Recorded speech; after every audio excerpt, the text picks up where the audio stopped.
요한복음 9장 1절에서 12절 말씀입니다.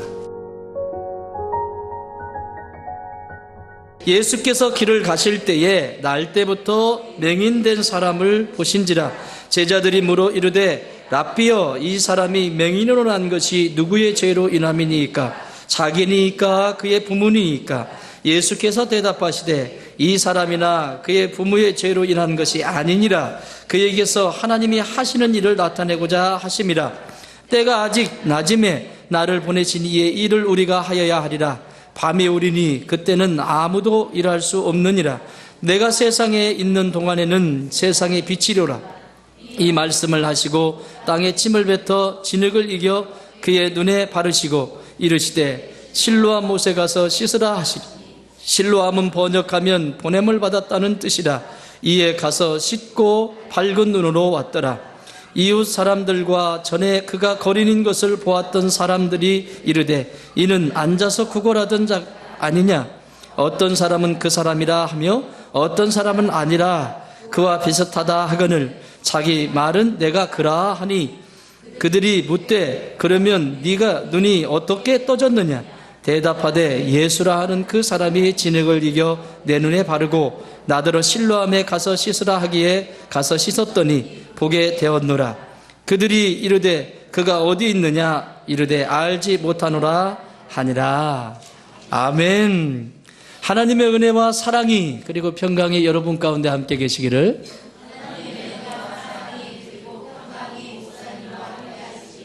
아멘. 오늘은 더 뜨겁게 사랑할 수밖에 없습니다. 날씨가 지금 추워요. 그러면 떨어져 있지 말고 바짝바짝 붙는 것이 상책입니다. 네, 온기를 느껴보세요. 자, 옆에 분에 인사할까요? 집사님 덕분에 제가 있습니다. 네, 은혜 많이 받으십시다. 저 때문에 많이 힘드셨죠? 죄송합니다. 곧 괜찮아질 겁니다. 아멘. 오늘 예배에 대해서 오늘 마지막 말씀이 될 것 같습니다. 예배는 곧보다 기적의 시작이다. 여러분, 예배가 예배되려면 세 가지가 있어야 된다고 그랬어요. 첫 번째는 하나님의 말씀이 있어야 되고, 기도가 있어야 되고, 찬양이 있어야 된다. 이 세 가지가 합쳐져서 예배를 이루게 되어 있다. 그렇죠? 말씀은 하나님의 지혜를 얻을 수 있는, 하나님의 지혜를 덧입는. 그래서 뭐 초등학교로 안 나와도 괜찮아요. 글씨만 알면, 한글만 알면 이 글씨 몰라도 돼. 그냥 들어도 되니까. 하나님의 말씀을 가까이 하면 지혜가, 하나님이 풍성한 지혜를 막 부어주세요. 아멘 안 하지? 경험을 해봤어? 경험을 해봐야 돼. 이 막 지혜를 주시는 거예요. 그래서 내가 안 될 것 같은데 그때 싹 그걸 어떻게 내가 자기를 생각하면서 기특해 막 어떻게 그렇게 했지? 이런 생각을 많이 하시는 분들은 하나님이 지혜를 막 부어주시는 거예요. 기특한 거예요. 자기가 자기를 생각해도. 이게 지혜를 받은 거예요. 세상의 지혜는 한계가 있습니다.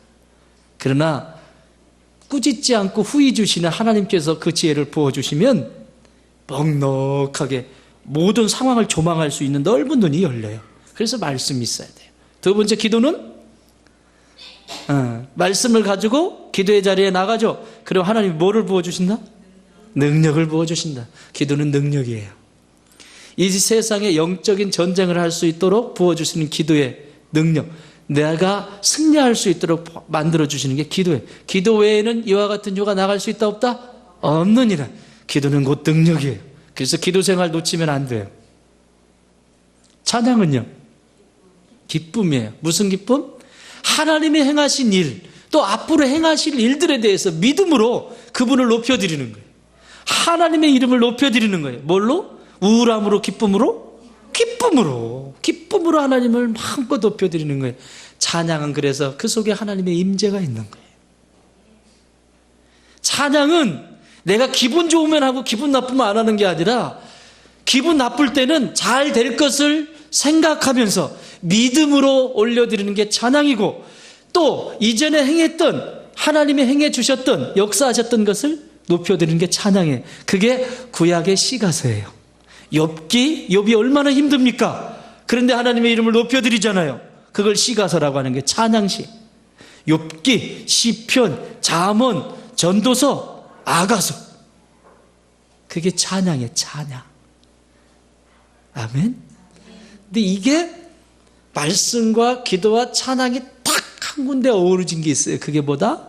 예배다. 그래서 예배는 기적이 일어날 수밖에 없어요.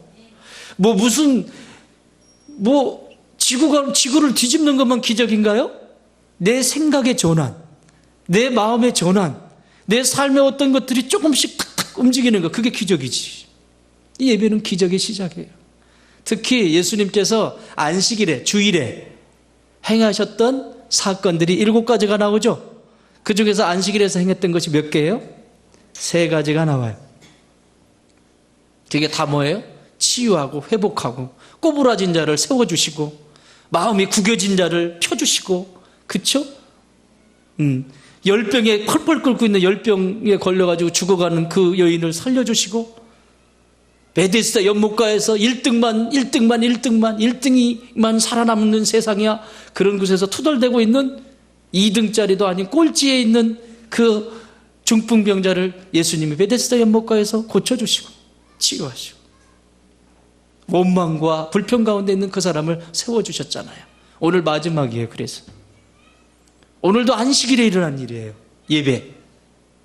이 눈이 먼 사람, 맹인을 고쳐주는 장면이에요. 여러분, 마태복음 9장에 보면, 9장 12절에 보면, 9장 1절부터 쭉 얘기가 전개되는데 9장에 보면 세리마태 이야기가 나옵니다. 세리마태는 말 그대로 세리입니다. 세리라고 하는 것은 그 당시에 죄인들과 똑같은 취급을 다음에 장녀, 죄인, 그리고 세리, 이건 같은 레벨이야. 예수님 당시에. 그러니까 돈은 많은지 모르지만 자신의 인생이 엉망인 거죠. 여러분, 좋은 소리를 들으면 그 사람은 기운이 나지만 안 좋은 소리를 계속 들으면 그 사람 에너지가 작고 뺏기죠. 그러니까 세리마태는 늘 사람들로부터 그런 소리를 듣고, 그러니까 사람이 시름시름 그렇게 밝은 얼굴이겠어요? 생각해봐. 세리마태 얼굴이 막 반짝반짝 빛나고 저처럼 막 이렇게 빛나고 그럴까요? 한번 생각해봐요. 우리는 상상해볼 수 있잖아요. 돈은 많은지 모르지만 우울하고 내가 이거 되겠나?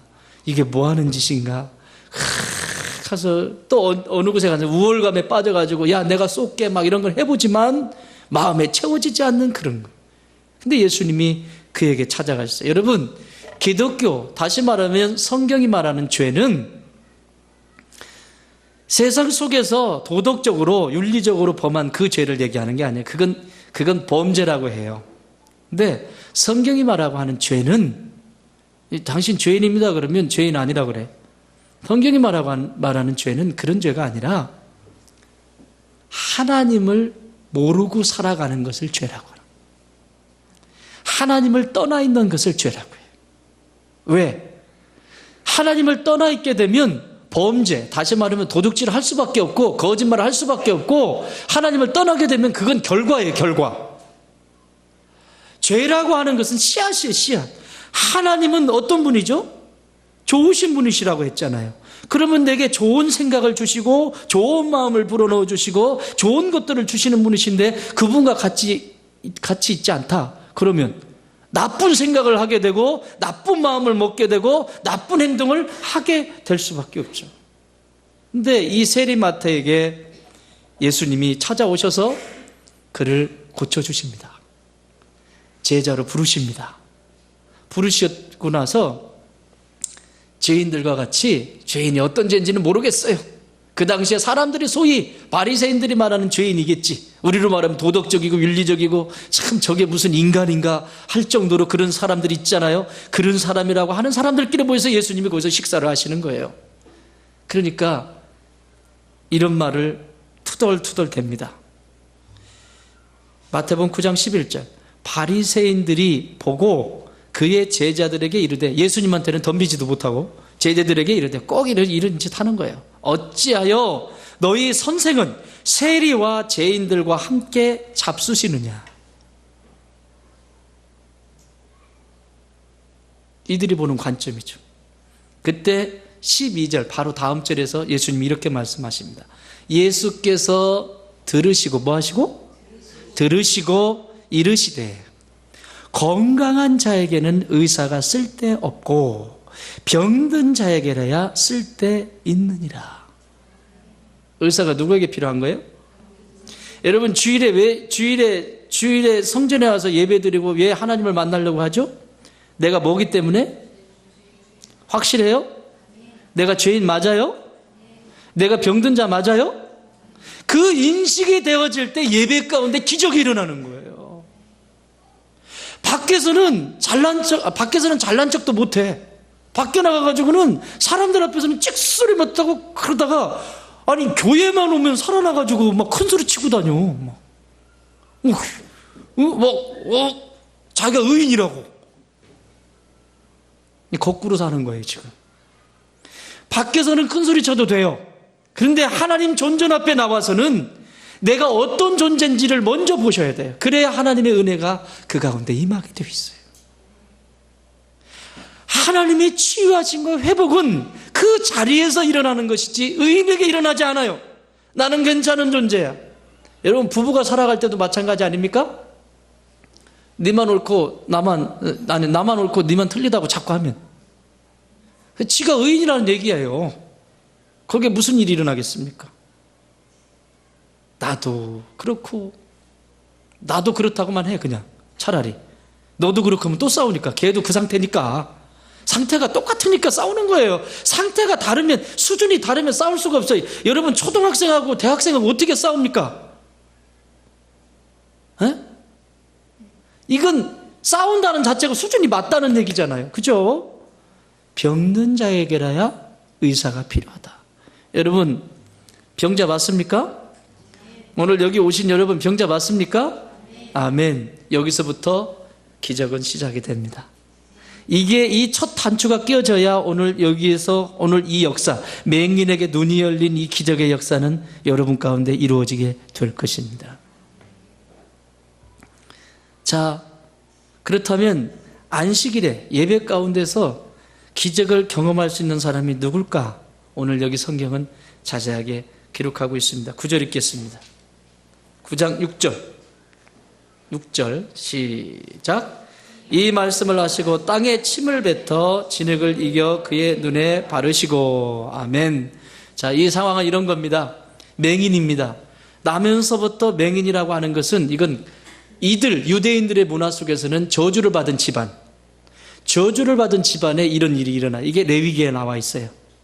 레위기에 보면 그 집안의 조상들이 죄를 지으면, 그래서 이게 상관이 없는 건 아니에요. 그래서 잘 살아야 돼요.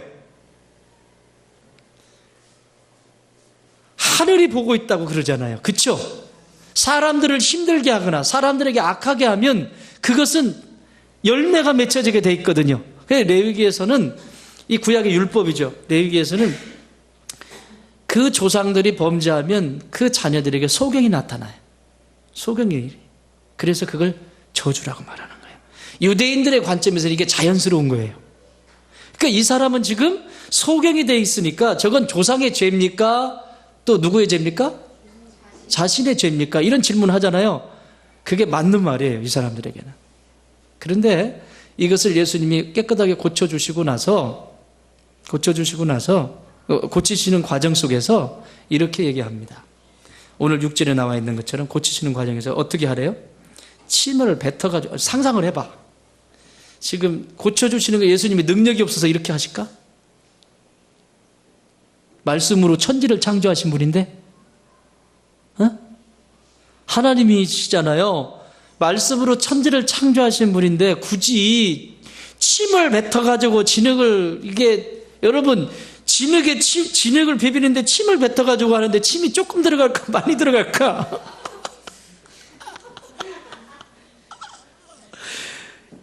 침을 뱉어가지고 진흙을 이겨가지고 민찬이가 퇴한 거 가지고 진흙 이겨지겠어요? 적어도 민찬이 애비가 침을 한번 뱉어야 이게 좀 되지? 침이 이게 조금 가지고 안 나는데 침을 뱉어가지고 착 그날 또 예수님이 아침에 양치까지 안 하셨어요. 그래서 이게 그런 상태의 진흙을 이겼다고. 그리고는 그거를 눈에다가 이겨서 이렇게 발라준 거예요. 눈이 안 보이면요, 후각과 청각이 뛰어난 거 아시죠? 응? 청각과 후각이 굉장히 민감합니다. 한쪽 문이 닫히기 때문에 다른 기관들이 열리게 돼 있어요. 더 많이. 그게 살기 위해서 몸은 자연스럽게 그렇게 움직이는 거예요. 그러니까 이게 막혀 있으니까 여기가 열린 데가 열리는데 보통 사람들이 냄새 맡는 수준하고는 달랐을 거야. 이게 무슨 얘기죠? 어떤 사람이 기적을 체험할 수 있냐? 이런 기적을 따라합시다. 자신의 연약함을 인정하는 사람. 병든 자에게라야 의원이 쓸데있는 것처럼 자신이 얼마나 약한 존재인지를 볼 수 있는 사람에게 이 은혜가 임하는 거예요. 그러니까 그것을 이렇게 발라주니까 그냥 발라. 바르고는, 붙이고는 어디로 가요? 실로암에 가서 씻으래. 여러분, 실로암으로 가면서 눈에다 진흙 바르고 성경을 읽을 때 좀 상상을 하면서 읽으세요. 진흙 이렇게 덕지덕지 바르고 이러고 걸어가는 이 사람 표정을 한번 생각해 보세요. 사람들이 뭐라고 했을까? 사람들이 뭐라고 했을까? 저 미친 거 아니야, 저거? 미친 거 아니야? 그런 소리 틀림없이 들었어요. 그 얘기가, 그 근거가 어디에 나오냐면, 나는 이제 나중에 고침을 받아요. 딱 고침을 받고 나서 사람들이, 바리새인들이 그 예수라고 하는 자는 안식일에 병든 자를 고쳤기 때문에 걔는 죄를 범한 자다. 안식일에 일하면 안 되잖아요. 죄를 범해. 죄인 취급해요, 예수님을. 그러니까 25절 이렇게 얘기합니다. 소경이 25절 시작. 대답하되 그가 죄인인지 내가 알지 못하나 한 가지 아는 것은 내가 맹인으로 있다가 지금 보는 그것이, 다시 말하면 그건 내가 모르겠고, 개그 콘서트 있었어요. 그건 내가 모르겠고, 그건 내가 모르겠지만 중요한 건 내 눈이 열렸다는 거예요. 할렐루야. 내 연약함이 지금, 내가 지금 이게 여기다 바르고 이게 가는 게 중요한 게 아니라 나는 그렇게 지금 연약한 존재요, 은혜가 필요한 존재요, 사랑이 필요한 존재라고 하는 것에 대한 액션이에요. 아랑곳하지 않고 이 소리 들렸겠지. 그러니까 이 감정 섞인 목소리라니까. 이거 지금 25절 주변에 있는 사람이 저 미친 거 아니야? 그런 소리 들었을 거고, 그러니까 이거 가지고 자꾸 따지니까, 시시비비를 따지니까 눈이 지금 밝아졌어요. 밝아졌으니까 나 그건 모르겠다. 니들이 하는 얘기 나는 그거 중요하지 않다. 그게 죄인인지 뭔지 중요하지 않지만 40년 동안 내 눈이 앞이 보이지 않아서 이런 상태로 살았는데 내 눈을 밝게 했다라고 하는 이것밖에는 내가 중요한 것이 아니야. 멋지잖아요? 예수를 믿으면 이렇게 믿어야지. 하나님 은혜를 주셨는지 안 주셨는지 이게 지금 뭔지 가면서 사람들은 수군거렸을 것이고, 이것이 우리가 경험하는 세상의 모습 아닙니까? 그런데 내가 죄인이다, 내가 병든 자다, 나는 치료가 필요하다. 일주일 살고 나면 여러분 AS 받으셔야 되잖아요. 그렇게 잘 사셨어요? 나도 늘 AS 받는데, 늘 AS 받아야 돼.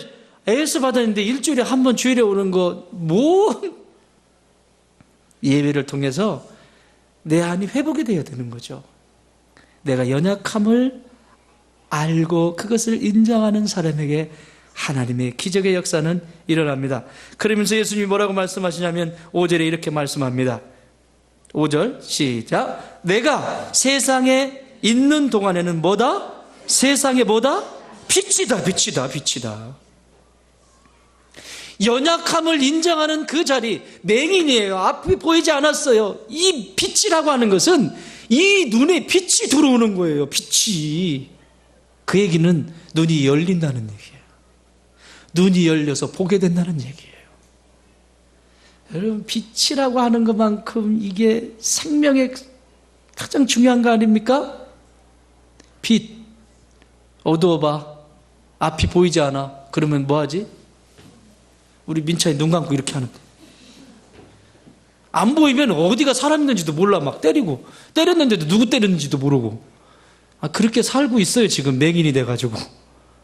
지는 잘한다고 했는데 영적인 눈이 가려지고 마음의 눈이 가려져가지고 지는 자기 나름은 잘한다고 생각하는데 상대를 아프게 한다고.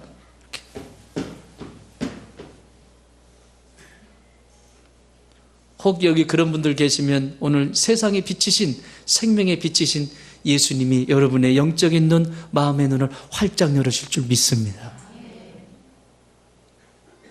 그때야 비로소 볼 수 있어요. 우리 어머니가 좋아하시는 찬송이 있어요.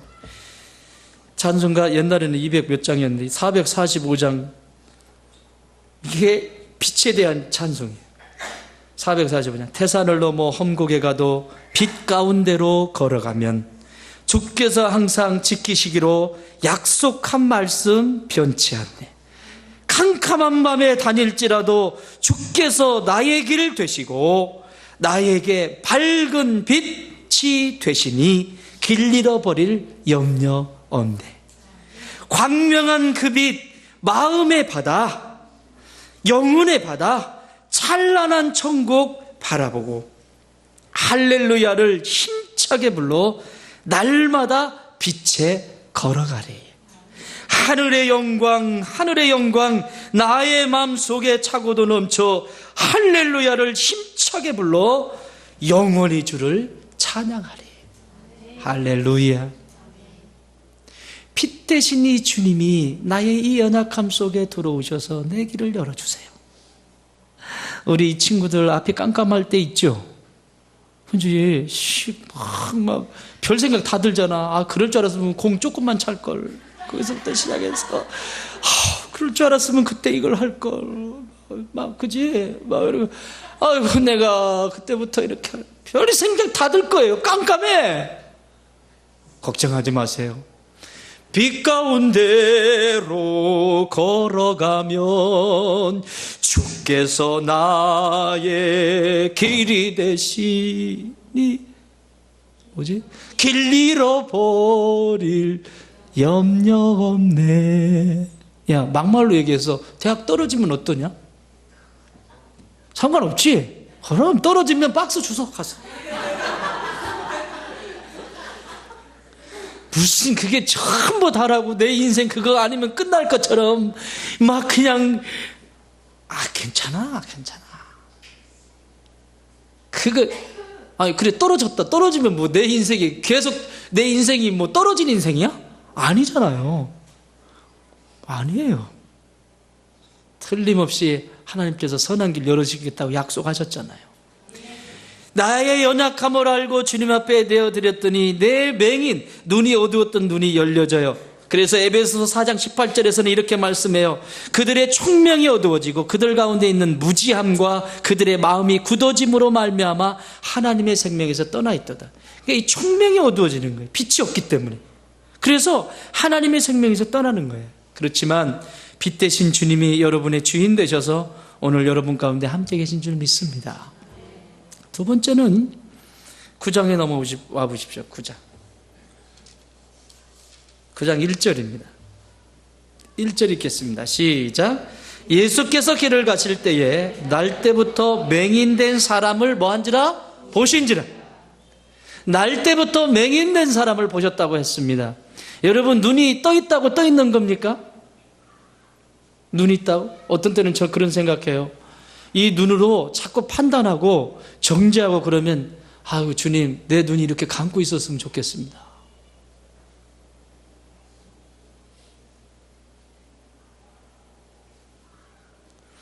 뭐가 막 분주하고 막 그럴 때 이거 이 일 저 일 막 분주할 땐 요즘 교도소에 가서 교도소 넘버링 붙은 친구들 자주 보지만 주님 나 저기다 넣어주세요. 그냥 아무 생각 없게. 그런 생각 할 때도 있어요. 진짜. 왜냐면 뭐 그냥 놔두질 않아. 나는 뭔가를 집중하고 싶고 나는 그분과 더 깊은 교제를 하고 싶은데 다른 것들이 분주해질 때는 그런 생각 든다니까요. 주님 이건 아닌데요. 차라리 저를 저기다 넣어주세요. 저기. 그러면 거기서 할 수 있는 것. 바울과 실라가 했던 것처럼. 그거밖에는 없잖아. 오죽 답답하면 그런 생각을 하겠어요. 그죠? 자 보세요. 예수께서 길을 가실 때에 날 때부터 맹인된 사람을 뭐 한지라? 보신지라.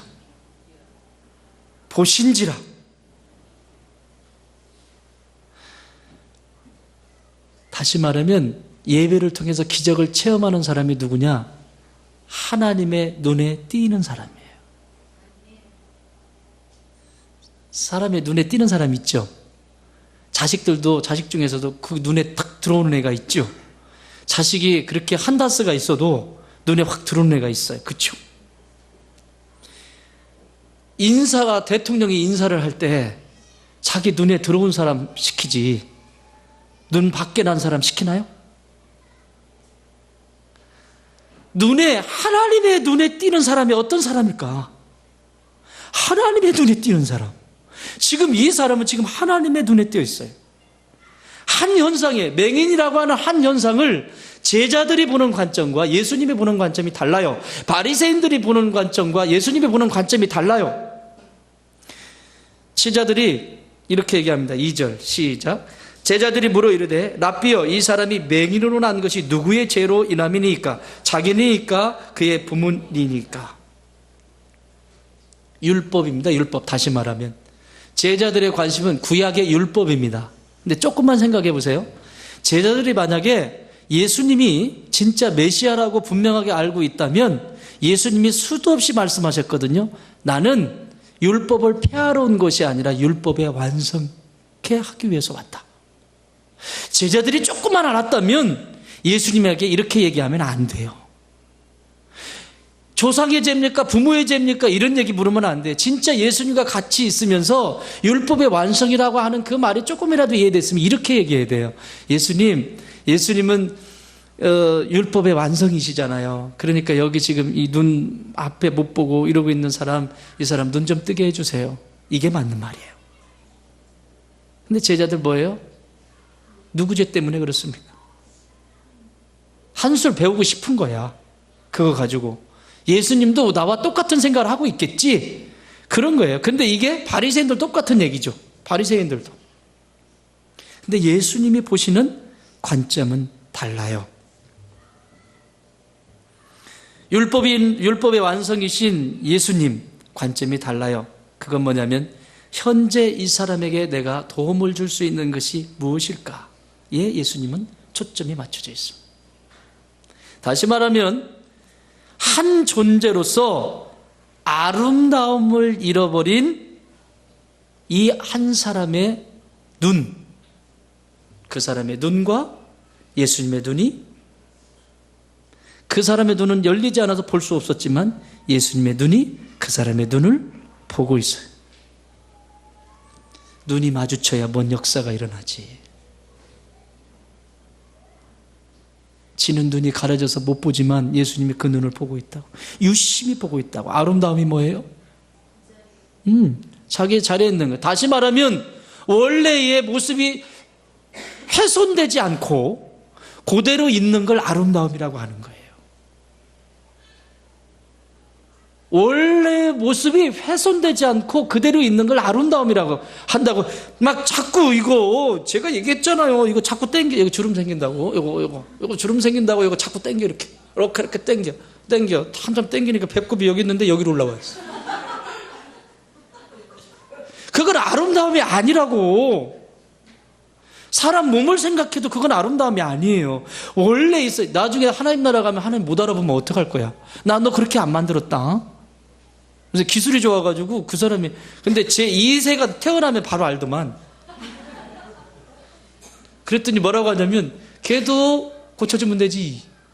그럼 계속 고쳐줄 거요? 그 돈 있으면 선교해. 알았어요? 아멘 안 하지. 선교해. 이렇게 돼버린. 아름다움이라고 하는 것은 원래 그 상태, 나무가 있는 자리, 물고기가 있는 자리, 목사는 목사의 자리가 있고, 성도는 성도의 자리가 있고, 아빠는 아빠의 자리가 있고, 엄마는 엄마의 자리가, 자녀는 자녀의 자리가 있는데 그 자리에 있는 게 그게 아름다움이라고. 근데 오늘 이 사람은 하나님의 자녀 아닙니까? 유대인, 선택받은 선민 아닙니까? 선민 유대인인데 이 사람이 예수님이 보는 관점에는 지금 이 사람이 아름다움을 잃어버린 거예요. 아름다움을 잃어버리면 어떤 일이 일어나죠? 그 모습을 보면 보기 좋아요, 추해요? 추한 거예요. 이 추하기 때문에, 아름다움을 잃어버린 거기 때문에 거기에 예수님이 지금 초점을 맞추는 거고, 이것 때문에 예수님이 십자가 못 박히신 거예요. 저 역시도 마찬가지예요. 제가 부부들이 건강해야 되는 이유가 뭔지 아십니까? 왜 부부들이 싸우고 다투고, 왜 성도들끼리 싸우고 다퉈요? 그렇게 하나님이 교회를 세우시지 않으셨고, 그렇게 가정을 세우시지 않으셨어요.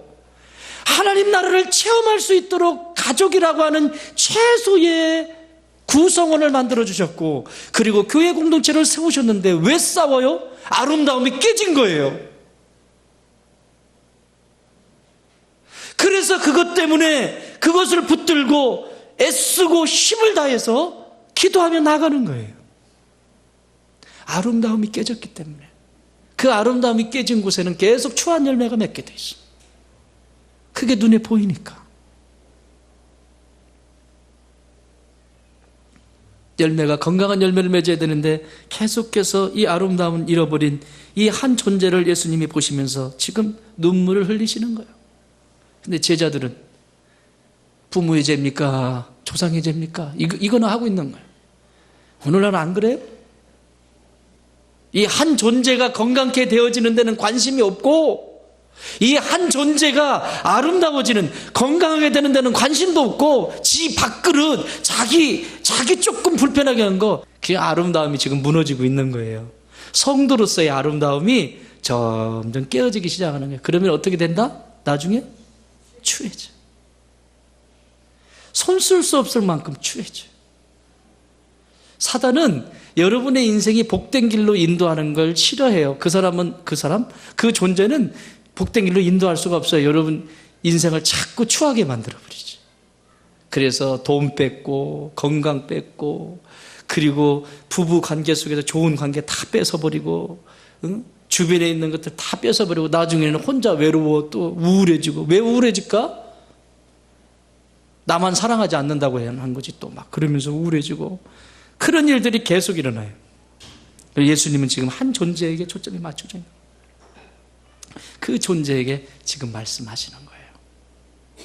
자, 눈이 열렸지만 열린 모습이 아니라고 하는 것을 39절에서 예수님이 이렇게 말씀합니다. 39절 시작. 예수께서 이르시되 내가 심판하러 이 세상에 왔으니 보지 못하는 자들은 보게 하고 보는 자들은 맹인이 되게 하려 함이라. 이게 무슨 얘기냐면, 보지 못하는 자, 다시 말하면 내가 연약한 자요, 그리고 부족한 자라고 인정하는 사람은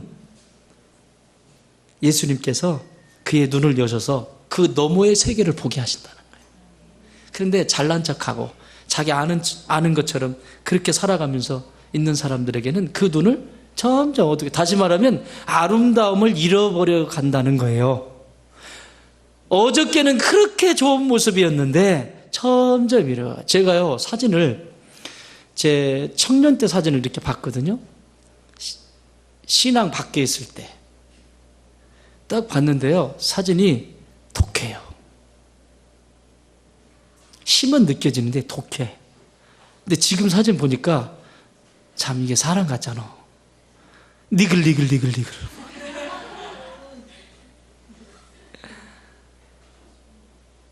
변해가는 거예요. 예수님 가장 가까이 있으면 자꾸 변해가는 거예요. 여러분 인정하시죠? 여러분 삶도 예수님과 가까이 있으면 자꾸 달라지죠? 달라져. 이러네 저러네 해도 거기 붙어 있으면 변화되어지게 돼 있어요. 왜? 내가 하는 것 아니고 성령님께서, 하나님께서 하시는 일이니까. 그렇잖아요. 사람들은요 이렇게 계속 그래요. 그랬더니 41절에서 예수님이 확실하게 매듭을 지십니다. 41절 시작. 예수께서 이르시되 너희가 맹인이 되었더라면 죄가 없으려니와 본다고 하니 너희 죄가 그대로 있느니라. 차라리 너희들이 눈이 어두웠다면 하나님의 손길이 그 가운데 임했을 텐데, 자기가 뭔가를 본다고 하고 안다고 하고 이러니까 그 눈이 멀어버리는 거예요. 여러분 이 세상은요 계속 척하면서 삽니다. 척하면서 살아. 척척척척척척. 금요일에도 제가 얘기했어요. 공부를 조금 한 사람은 똑똑한 척하기 바빠요. 똑똑한 척, 이쁜 척, 힘센 척. 지가 이쁘면 얼마나 이쁘다고 이쁜 척 하느라고. 또 힘세면 얼마나 힘세다고 힘센 척 하느라고. 형제들 힘센 척하다 허리 나가지? 힘센 척 하는. 이런 사람 안 좋아합니다. 알아도 모르는 척. 따라합시다. 못난 척, 못난 척, 부족한 척, 약한 척. 척의 삼트리오, 삼척. 강릉으로 내려가면 삼척이 나옵니다. 부족한 척, 못난 척, 그쵸? 약한 척, 알아도 모르는 척. 그러면 본전은 해요.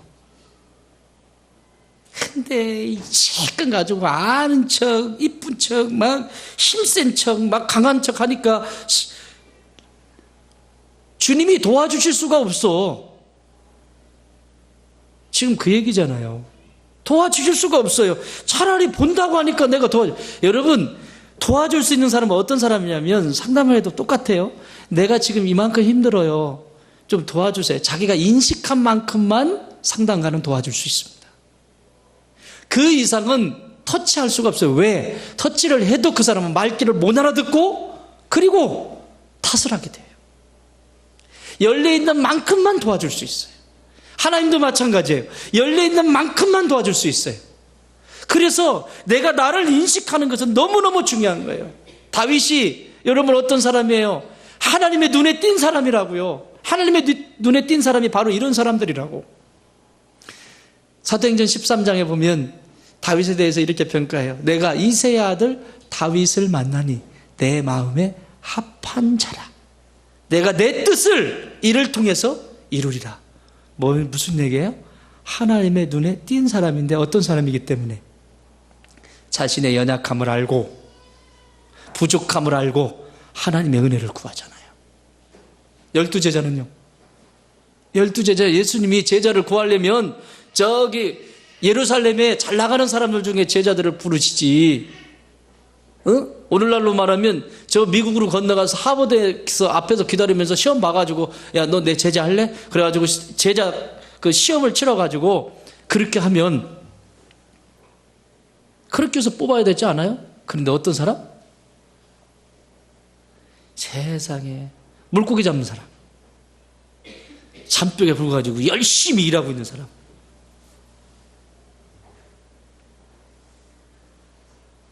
하나님이 쓰시는 사람은 이런 사람이에요. 자신의 맡겨진 일을 최선을 다하는 사람.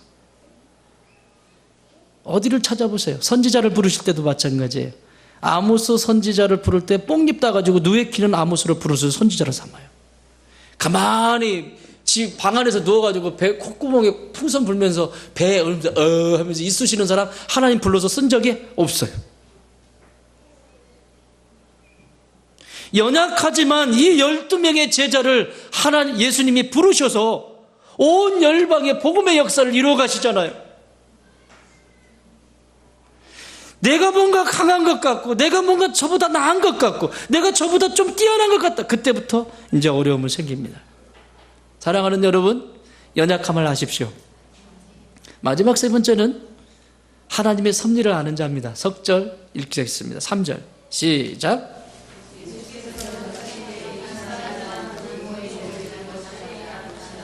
그에게서 하나님이 하시는 일을 나타내고자 합니다. 무슨 얘기예요? 하나님의 섭리. 하나님의 섭리를 이해하지 못하면 늘 불평입니다. 하나님의 섭리는 큰 관점에서 세상을 보는 것이요, 하나님의 섭리는 큰 관점에서 내 아내를 보는 것이고 내 남편을 보는 것이고 우리의 가정을 보는 것이고 교회 공동체를 보는 것이에요. 하나님의 섭리라고 하는 이 눈이 열리는 것은 하나님의 말씀 가운데 있고 기도 가운데 있을 때 이 섭리를 깨달아 압니다. 그 얘기가 사도행전에 나와요. 고넬료의 가문에, 고넬료의 집안에 성령이 임하신 사건, 그걸 다 설명할 수는 없어요. 그러나 베드로도 가기 싫었어요. 그런데 하나님이 가라고 하니까 순종했죠. 그게 하나님의 섭리였어요. 이방인에게 어떻게 복음이 들어가냐고. 안 가려고 했어요, 베드로도. 근데 하나님이 가래요. 하나님의 섭리였어요. 또 가이사랴에 이 고넬료라고 하는 사람이 거기 머물러 있는데 이미 이전에 사도행전 9장에 보면 빌립이라고 하는 7 집사님 가운데서 스데반 집사님이 순교하고 빌립 집사님이 복음을 전하는데 얼마나 열정이냐면 막 여기 쑤시고 저기 쑤시고 막 다니는 거예요. 이분 열정 있는 사람이다, 에너지 없는 사람이다? 에너지가 엄청나게 많은 사람이에요. 그러면 이분 웬만해가지고는 막을 수가 없어요. 사람의 힘에 있어. 근데 하나님이 가이사랴라고 하는 곳에 딱 머무르게 해요. 자, 빌립 입장에서는 지금 움직이고 싶죠. 가고 싶죠. 일하고 싶죠. 거기 있으래. 그러니까 빌립이 순종합니다. 네, 그게 하나님의 일. 나 하나님의 일하러 나가야 된다니까요. 왜 여기를 두세요? 오늘날 이런 사람들 너무 많죠. 목사가 그만해라. 그런데도 잘난 척 하느라고 막 이러고 다니. 빌립을 가이사랴에 머물게 합니다. 머문 그 자리가 20년 동안 그 자리에 머물러요. 왜 그랬을까요? 빌립도 이해가 안 됐어. 난 지금 복음 전하러 가야 되는데. 근데 하나님의 섭리를 깨닫기 위해서 그 가이사랴에서 기도하고 말씀 속에 있고, 그러니까 그의 딸들도 성령 충만하잖아요. 나중에 보면. 거기서 누구에게 복음을 전했을까? 가이사랴에 누가 있었다고? 고넬료. 성경에는 전했다는 말이 없어요. 그러나 충분히 우리는 유추할 수 있어요. 하나님이 가이사랴에 보냈던 이유, 고넬료라고 하는 사람은 로마의 군대 장교입니다. 백부장입니다. 로마 군대의 장교란 말입니다. 그 장교의 집안에 복음이 이 빌립이라고 하는 사람을 통해서 들어갔어요. 만약에 빌립이 거기에 머물러 있지 않고 자기 의에 차가지고 돌아다녔다면 빌립은 그런 영광을 맛볼 수 없었을 거예요. 이게 하나님의 섭리라고요. 이 섭리 가운데서 빌립도 순종했고, 이 섭리 가운데서 베드로도 순종했고, 그랬더니 새로운 역사의 장이 열리지 않습니까? 하나님의 섭리를 깨닫는 사람은 함부로 인생을 자기 마음대로 결정하지 않습니다. 세미하게 주님의 음성을 들으려고 합니다. 그리고 이 세상에 당연한 것은 없다. 따라합시다. 이 세상에 당연한 것은 없다. 우연한 것은 없다. 하나님의 섭리를 아는 사람은 모든 삶의 자리에서 우연한 것으로 보지 않습니다. 사건 하나하나, 그리고 상황 하나하나, 나를 이렇게 힘들게 됐던 거, 내가 또 부자가 됐던 거, 내가 어떤 상황 속에든지 이 상황들이 우연한 것이 아니라 하나님의 섭리 가운데 있었다. 그건 우연한 일이 아니라, 당연한 일이 아니라 하나님의 섭리 가운데 있는 일이라고 믿음으로 받는 것이에요. 그래야 겸손해지는 거야. 당연하대. 부모가 당연해요? 부모는 자녀가 있으니까 부모라고 하는 거예요. 그렇죠? 자녀가 있기 때문에 부모가 된 거예요. 자녀는요, 엄마 아빠가 있으니까 자녀가 되지. 지가 어디서 나왔어? 그걸 당연하대. 당연한 거 아니에요. 내 남편, 내 아내 속썩인다고? 내 마음에 안 든다고? 이걸 포기하시는 분들 있죠. 아내라고 하는 것은 남편이 있기 때문에 아내가 있는 거고, 남편이라고 하는 것은 아내가 있기 때문에 남편이 있는 거예요. 당연한 거예요? 당연한 게 이 세상은 없어요. 목사? 내가 왜 목사가 될 수 있죠? 여러분이 계시니까 목사가 되는 거예요. 성도가 있기 때문에 목사가 되는 거예요. 당연한 게 아니에요. 그건 당연한 게 아니라 하나님의 섭리 가운데 이미 그 안에 들어있단 말입니다. 따라합시다. 이 세상의 어떤 존재도 내 마음에 들기 위해 태어난 존재는 아무도 없다. 이 한마디만 가지고 가. 이 세상의 어떤 존재도 내 입맛에 맞추기 위해서 태어난 존재는 아무도 없다. 내 새끼도 무슨 그걸 내 입맛에 맞추려고 막 혈안이 돼가지고 내 입맛에 맞추려고, 내 자녀도 내 입맛에 맞추려고 하고, 내 아내도 내 남편도 내 입맛에 맞추려고 하고, 그렇게 태어난 존재가 아무도 없습니다. 다 각자 자기답게 살아가려고 꼴깍을 떨고 사는 거예요. 그냥 나다, 이게 막 잘난 척하고 이렇게 살고 싶은 거예요. 이게 인간이라니까요. 그걸 성경은 죄인이라고 하는 거예요. 모든 사람이 죄를 범하였음에 하나님의 영광에 이르지 못하더니 이 세상에 어떤 존재도 내 마음에 들기 위해서 태어난 존재는 아무도 없습니다. 내 자녀도 내 남편도 내 아내도 성도들 더군다나. 그런데 왜 누구를 왜 쉽게 판단하고 왜 그 사람을 내 뜻에 맞추려고 하고, 그 사람이 회개해서 돌아오면 감사한 일이지. 그래서 기도 외에는 없어요. 기도 외에는 없어요. 내가 어떻게 할 수가 없다고요. 이걸 하나님의 섭리를 아는 사람들입니다. 빛이 임하면 이런 역사가 일어나는 거예요. 맹인의 눈에 빛이 임하면 이런 축복이 임하는 거예요. 눈이 열리면 보이게 돼. 영적인 눈이 벌립니다. 제가 좋아하는 찬양 있잖아. 빛이 없어도 환하게 비춰주시는 주 예수 나의 당신이여. 음성이 없어도 똑똑히 들려주시는 주 예수 나의 당신이여. 또 있어 2절. 나는 없어도 당신이 곁에 계시면 나는 언제나 있습니다. 나는 있어도 당신이 곁에 없으면 나는 언제나 없습니다. 당신이 계심으로 나는 있고 당신의 노래가 머물므로 나는 부를 수 있어요. 주여 꽃처럼 향기 나는 나의 인생은 아니어도 나는 주님이 좋을 수밖에 없어요. 주 예수 나의 당신이요. 아멘. 말씀을 정리합니다. 내가 빛 대신 주님이 내 안에 들어오셔서 내 눈을 열게 하실 수 있는 건 내가 연약할 때, 그분이 나에게 일하실 수 있는 그분의 눈에 띄는 사람이에요. 띄는 사람은 어떤 사람? 겸손한 사람. 잘난 사람 그분의 눈에 띄지 않습니다. 겸손하고 언제나 자기 속에서 자기를 보고 있는 사람, 그 사람이 하나님의 눈에 띄는 사람이고, 종국에 이와 같이 하나님께서 내 삶을 멋있게 만들어가게 됩니다.